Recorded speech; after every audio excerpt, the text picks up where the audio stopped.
Good morning বন্ধুরা, তোমাদের প্রিয় ইউটিউব চ্যানেল ডাব্লিউবি প্লাস পয়েন্টে তোমাদের সকলকে জানাই স্বাগত। প্রতিদিনের মতো আজকে আমরা ডেইলি কারেন্ট অ্যাফেয়ার্সের থেকে কিছু গুরুত্বপূর্ণ প্রশ্ন নিয়ে আলোচনা করব। প্রশ্নগুলো তোমাদের যে কোনো কম্পিটিটিভ এক্সামের জন্য খুবই ইম্পর্ট্যান্ট। তো ক্লাসটা প্রথম থেকে শেষ পর্যন্ত মনোযোগ সহকারে দেখো। দেখো আজকে আমাদের প্রথম প্রশ্ন হচ্ছে 2024 সালে পৃথিবী ঘূর্ণন দিবস পালনের থিম কী ছিল। প্রথমে আমরা জেনে নিই পৃথিবী ঘূর্ণন দিবস কবে পালন করা হয়। তো এটা হচ্ছে 8 জানুয়ারি। প্রতি বছর 8 জানুয়ারি তারিখে পৃথিবী ঘূর্ণন দিবস পালন করা হয়। আর 2024 সালে অর্থাৎ এই বছরে পৃথিবী ঘূর্ণন দিবসের থিম ছিল honouring the discovery of our planet's movement. Option C হয়ে যাবে সঠিক অ্যান্সার। নেক্সট প্রশ্ন, কোন রাজ্য সম্প্রতি যজ্ঞশ্রী নামে একটি ব্যাপক সামাজিক কল্যাণ প্রকল্প চালু করেছে? Very very important. তো সঠিক অ্যান্সার পশ্চিমবঙ্গ রাজ্য সম্প্রতি যজ্ঞশ্রী নামে একটি প্রকল্প চালু করেছে।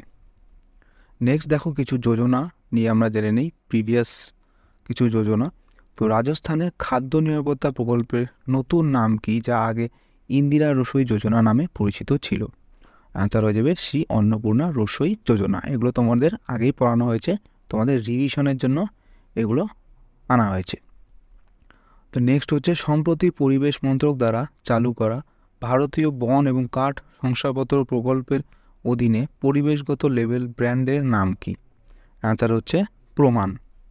ভারতের কেন্দ্রীয় মন্ত্রিসভা অনুমোদিত পৃথ্বীবিজ্ঞান প্রকল্পের সামগ্রিক খরচ কত টাকা? অ্যান্সার 4,797 কোটি টাকা। নেক্সট, যক্ষ্মা অর্থাৎ টিবি রোগীদের পুষ্টির প্রয়োজনে আর্থিক সহায়তা প্রদানের প্রাথমিক লক্ষ্য নিয়ে সরকারি যে প্রকল্প চালু করা হয়েছে সেটার নাম কি? অ্যান্সার নিক্ষয় পোষণ যোজনা। এটাকে মনে রাখবে, ভেরি ভেরি ইম্পর্ট্যান্ট। নেক্সট প্রশ্ন, সম্প্রতি খবরে থাকা গ্রীষ্মমণ্ডলীয় ঘূর্ণিঝড় আলভারো সাথে কোন অঞ্চলটি যুক্ত? ভেরি ভেরি ইম্পর্ট্যান্ট প্রশ্ন এটাও। তো সঠিক অ্যান্সার অপশন বি, মাদাগাস্কার। তো মাদাগাস্কার এই ঘূর্ণিঝড় আলভারোর সাথে যুক্ত। এই আলভারো ঘূর্ণিঝড়টি মাদাগাস্কারে হয়েছিল। নেক্সট কিছু সাইক্লোন নামে সম্পর্কে আমরা জেনে নিই। তো সম্প্রতি ঘূর্ণিঝড় মিচুং এর সময় ভারতের কোন রাজ্যে বাকিংহাম খাল এবং এনোর ক্রিকে তেল ছড়িয়ে পড়েছিল? অ্যান্সার তামিলনাড়ু। আরব সাগরে বিকশিত সাইক্লোন তেজ নামকরণ করেছে কোন দেশ? Answer India. কোন ঘূর্ণিঝড় মায়ানমারে আঘাত হেনেছে এবং এই শতাব্দীতে এই অঞ্চলে আঘাত হানা সবথেকে শক্তিশালী ঝড়গুলোর মধ্যে একটি? অ্যান্সার সাইক্লোন মোচা। তো সাইক্লোন মোচা মায়ানমারে আঘাত হেনেছিল। এরপরে সম্প্রতি সাইক্লোন ইলসা কোন দেশে আঘাত হেনেছে? সঠিক অ্যান্সার অস্ট্রেলিয়া। নেক্সট প্রশ্ন, সম্প্রতি কোন সংরক্ষিত এলাকায় প্রথমবারের মতো বিপন্ন হগ ডিয়ার দেখতে পাওয়ার খবর মিলেছে? তো এখানে দেখতে পাচ্ছ এটা হগ ডিয়ার। তো এই হগ ডিয়ার প্রথমবার দেখতে পাওয়ার খবর মিলেছে রাজাজি টাইগার রিজার্ভ থেকে। তোমাদের জন্য হোমওয়ার্ক, তোমরা কমেন্টে জানাবে যে এই রাজাজি টাইগার রিজার্ভটি কোন রাজ্যে অবস্থিত, এটা তোমরা কমেন্টে জানাবে। নেক্সট প্রশ্ন, নেক্সট কিছু ন্যাশনাল পার্কস নিউজ। তো উত্তরপ্রদেশের কোন বন্যপ্রাণী অভয়ারণ্যে গাঙ্গেয় ডলফিনের সর্বশেষ আদমশুমারি করা হয়েছিল? Answer Hastinapur wild life sanctuary. তো উত্তরপ্রদেশে রয়েছে এই হস্তিনাপুর ওয়াইল্ড লাইফ স্যাংচুয়ারিটি। এরপরে মহাদেই বন্যপ্রাণী অভয়ারণ্য রয়েছে গোয়াতে। এরপরে গান্ধী সাগর অভয়ারণ্য রয়েছে মধ্যপ্রদেশে। এরপরে প্রত্নতাত্ত্বিকরা কোন দেশে 4,000 বছরের পুরনো একটি অভয়ারণ্যের সন্ধান পেয়েছেন? অ্যান্সার নেদারল্যান্ড থেকে। ভেরি ভেরি ইম্পর্ট্যান্ট, এই প্রশ্নটা আসতে পারে তোমাদের। নেক্সট, আমচাং বন্যপ্রাণী অভয়ারণ্য কোন রাজ্যে অবস্থিত? অ্যান্সার আসামে। এরপরে দুর্গাবতী অভয়ারণ্য সহ নোরাদেহি অভয়ারণ্য কোন রাজ্যে অবস্থিত? অ্যান্সার হয়ে যাবে মধ্যপ্রদেশে। নেক্সট প্রশ্ন, ভারতের প্রথম মাল্টি স্পোর্টস ওশান গেমস সম্প্রতি কোন রাজ্যে বা কেন্দ্রশাসিত অঞ্চলে শুরু হয়েছে?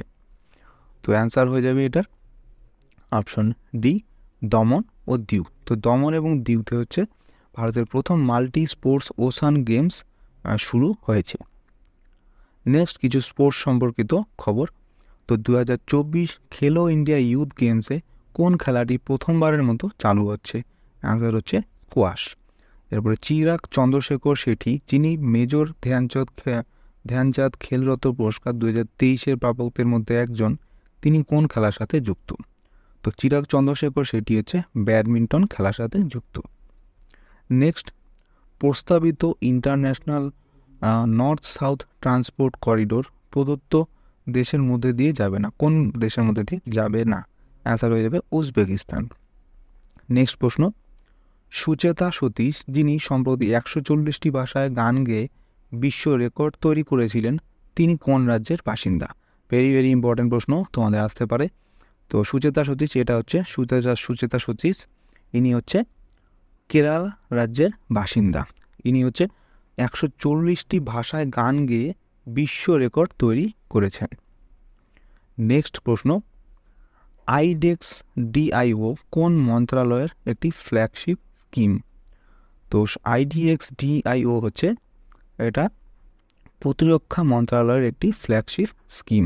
এটার ফুল ফর্ম হচ্ছে ইনোভেশনস ফর ডিফেন্স এক্সেলেন্স, অর্থাৎ আইডেক্স। এখানেও দেখতে পাচ্ছ innovation for defence excellent. Next প্রশ্ন, বে of Bengal initiative for multi sectoral technical and economic cooperation, অর্থাৎ বিমস্টেকের চতুর্থ মহাসচিব কে নিযুক্ত হয়েছেন? এটাও খুব ইম্পর্টেন্ট প্রশ্ন। তো এটা সঠিক অ্যান্সার হয়ে যাবে এখানে অপশন এ, ইন্দ্রমণি পাণ্ডে। ছবিতে দেখতে পাচ্ছ, ইনি হচ্ছে ইন্দ্রমণি পাণ্ডে। ইনি বর্তমানে বিমস্টেকের চতুর্থ মহাসচিব হিসেবে নিযুক্ত হয়েছেন। নেক্সট প্রশ্ন, সম্প্রতি সংবাদে ম্যাজিক আইল্যান্ডস শব্দটি কোন মহাজাগতিক বস্তুর বৈশিষ্ট্যগুলিকে বোঝায়? তো এই ম্যাজিক আইল্যান্ড শব্দটি হচ্ছে টাইটানের সাথে যুক্ত। টাইটান হচ্ছে শনি গ্রহের একটি উপগ্রহের নাম। তো এই টাইটানের সাথে যুক্ত হচ্ছে এই ম্যাজিক আইল্যান্ডস। নেক্সট প্রশ্ন, প্রসাদম নামে ভারতের প্রথম হাইজেনিক ফুড স্ট্রিট উন্মোচন করা হলো কোথায়? এটাও ইম্পর্টেন্ট প্রশ্ন খুব।